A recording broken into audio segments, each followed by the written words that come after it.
sedan, then assaulted the victim before taking off with the bike. The suspect is described as male, approximately 5'7" to 5'9", with a thin to medium build. So anyone with information has to come forward.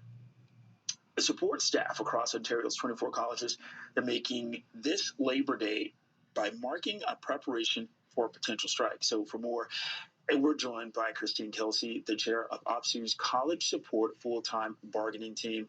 Thank you very much for joining us. So let's talk about where things are right now after, 21 days of full bargaining?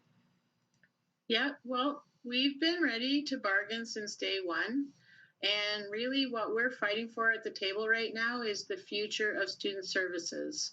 And frankly, we're ready to walk if there's no job security on the table by September 11th. Okay, so by September 11th, what needs to happen? So, our staff are being walked out the door by the thousands. And so, our number one demand this round has been around job security.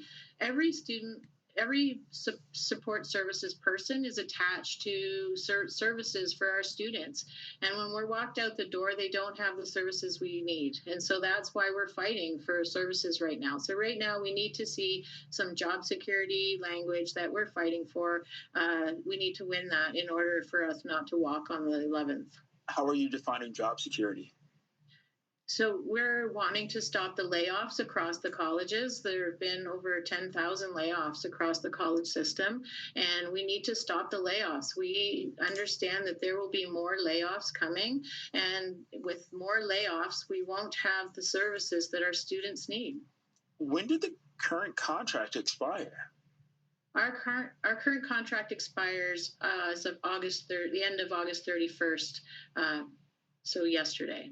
Okay, so what specific changes do you want from that, which expired yesterday, up until the 11th? I know you define job security. What else are we talking about here? So our main fights are around job security, really. And so we're looking to stop people from being laid off. We'd like to see the closures of campuses stop. We're fighting to protect, essentially, we're defining it as the protection of our college programs and our college services. So let's talk about that, the impact to students. So, as I said before, been told to leave the region and relocate to Hay River. That order even includes emergency personnel. Anxiety was high overnight as the fire nearly got within a kilometer of the hamlet. CBC's Hilary Johnstone is back in studio with me. You've been covering the story for much of the day. Talk to us about where things stand at this point. Well, at this point, the fire is still out of control, and it's really the winds that have been such a complicating factor for officials who are trying to get this fire under control. And last night, as you were saying, it got very, very close to the community, some 900 meters from its doorstep, which is obviously a huge concern, not only to fire officials, but to all the residents, some 700 of them who have all been told to leave. At this point, emergency personnel and essential workers, they've also been told, you have to go, you have to get out. It is simply too dangerous.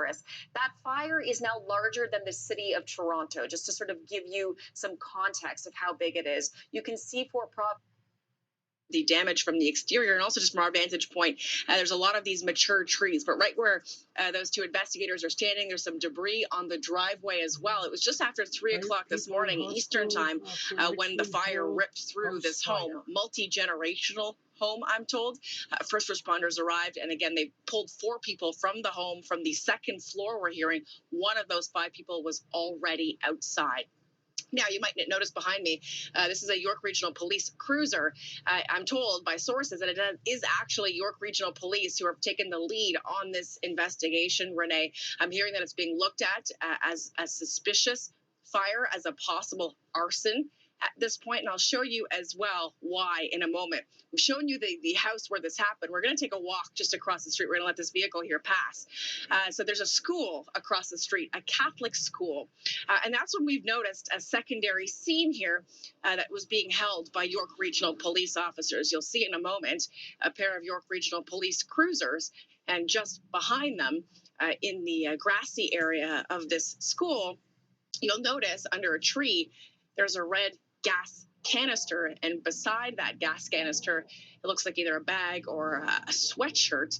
And that canister and this evidence here beside it was just being examined by York Regional Police detectives a few minutes ago. So this goes part and parcel with the information that I got from my sources.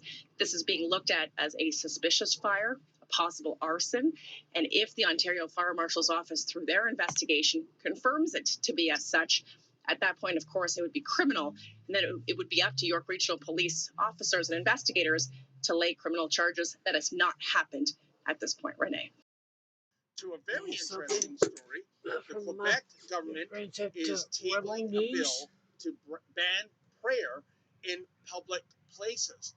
Now, I'll give you my take on this. I think this is about what we've seen, as I said, for almost 2 years ago in the streets of our cities and towns. The Hamassos blocking intersections, saying that they need to pray. And you have a constitutional right in Canada to pray. You do not have a constitutional right to block an intersection. Instead of the government going after the lawbreakers and looking like bigots or Islamophobes or what have you, I think they're saying, oh, it's a blanket ban for everyone. So if there was, say, a Christian person or a Buddhist in a park by themselves praying, that's going to be against the law? Kirk, what say you? Well, this is the problem with it. It's instead of addressing the actual problem, it's a blanket law to go after everyone involved. So the question is, why should all Canadians' lives be hindered because of this extremist part of our society? So rather than handling them and dealing with them, that's the big issue, is why should it affect everyone else, right? We've seen those Hamas supporters essentially. This is nothing more than a dominance move. Yep. When they take over streets, praying, do whatever they want in any street, any part of Canada, the police just sits and watches and protects them. And in Quebec, and specifically, they're praying right in front of Catholic churches. This is a very deliberate thing. What most people need to understand is, in Islam, symbolism is very important. And people in the Middle East, symbolism is extremely important. We don't take it to the same, we don't have the same association with it in the Western world. But when they pray in front of a church, that is huge symbolism into their community, into the world. So this is nothing more than them taking a piss on the wall there, saying this will be ours one day. And we've had, I believe you actually interviewed this gentleman, and I've posted it before, of Muslim who says, listen, the future in Canada is ours. You will have no chance because we have more kids than you. And then what are you going to do? You'll have no choice but to follow Sharia law. So we have a situation, if you're short-term versus long-term thinking, and this bill is nothing but short-term bandage of what the problem is, which is a long-term growth of this extremism in Canada. Yeah, great points, Kirk. But, Daniel, and I agree with you, this is all about, I guess, Islamic exceptionalism. The idea that we're going to take over your roads, we're going to go into the Eaton Center, we're not going to go away, so violating private property rights. And the authorities do nothing. And again, they are the enablers of this behavior. But switching gears on this topic, Daniel, I think this law is doomed to go down in flames. And I base this on, it's a fascinating case, and I urge our viewers to Google it. It was a 1953 Supreme Court of Canada ruling, and it was against the government of Quebec because the Quebec government had banned the Jehovah's Witnesses in the province. And the ostensible reason why they were banned is they did not seek a permit to distribute their literature on the streets. I mean, it was bogus. It was really a vendetta against them by the then premier of Quebec. But the Supreme said, no. You can't ban a faith. So I see this facing the same scrutiny in the court, maybe even not as far as the Supreme Court of Canada. Maybe it's the Quebec Supreme Court. What say you? I can't see it going. I mean, from a basic constitutional perspective, it doesn't seem like, as a non-lawyer, it doesn't seem like you can tell Canadians who have the right to practice a religion that they can't practice it in public spaces. So I also politically, it seems like something that you kind of put out there and see how it goes, which is sort of how it feels like. And I think that's probably for the best because, I mean, this just doesn't seem like the right answer. I have a huge issue with it from the perspective of, you know, tarring everyone with the same brush. There are people who are obviously using prayer as sort of a tool to their organizational ends. Just trespass them. When they go into the Eden Center, trespass them. What Take a concept. Your cops, go, we want to trespass them, get them out of here. Deal with it. You know, address the actual issue. Don't try and make some, because even if they were to pass this law in that hypothetical scenario, what are they going to do? Arrest them all? No, they won't. Like, are they going to stop praying? No, they won't. We will be in the exact same situation, but like, oh, go, well, we did something. We have the appearance of doing something, but it's not actually going to change anything. And I think that they need to take a different stance towards this, more of a law and order type stance on the existing stuff that could deal with this. Because like you said, you don't have the right to lay down in the middle of the road. There are laws against that in every province. Use them. Stop. It's such a thing with taking a direct shot at Donald Trump. How's this going to help for his negotiations? There's a fever gripping America. And while it rages, Canadians will remain resolute and true to our values.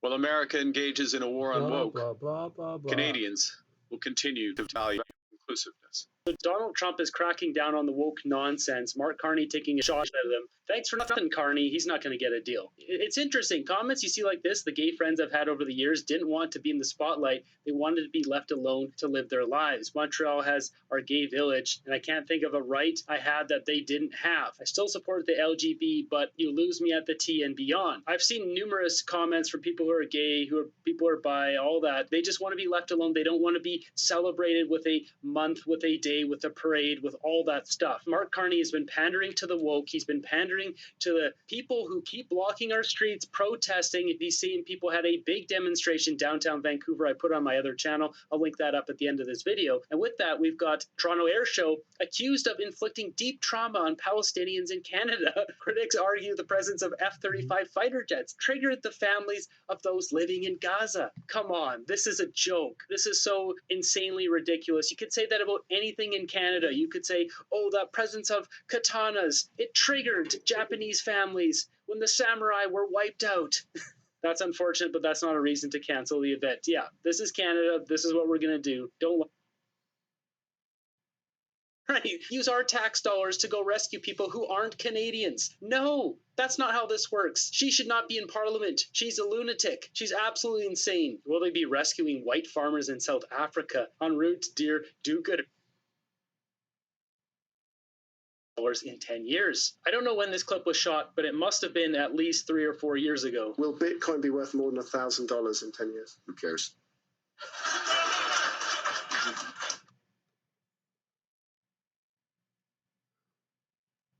Great comment. This is an interesting clip here. So we've got Mark Carney as chair of Brookfield Asset Management. He's asked about Bitcoin. Will Bitcoin be worth more than $1,000 in 10 years? I don't know when this clip was shot, but it must have been at least 3 or 4 years ago. Will Bitcoin be worth more than $1,000 in 10 years? Who cares? Well, who cares about you, you piece of shit? Who cares? Like, seriously. I wonder if you'd like to have that one back now. Bitcoin's value has gone up astronomically, technologically illiterate and ignorant. What a clown. He's so smug and arrogant. Yeah, isn't that the truth? This really shouldn't surprise anyone. He's an elitist banker. Next up with this one here, Mark Carney's talked about values. Muslim values are Canadian values. I don't think so. This clip is getting shared a lot today. I think this was back from June, where he had a Muslim guy who asked this guy at a bus stop if he's Muslim. He said no. And then 3 minutes into this bus ride, I can't play this video, but he went from standing here to pulling out a very long pokey poke, and then he just goes right at the guy's throat, and he missed the major artery by 1 millimeter. It's even more shocking about this video. He fights off the guy while holding a cup of coffee and is able to throw him off the bus with one hand and doesn't spill the coffee. Now, if this ever happens to anyone who's watching this, the first thing you do is you take the lid off the coffee and then you throw it in the guy's face. That's the first thing you do, because hot coffee will get rid of an intruder pretty quick. Either way, though, these are not Canadian values.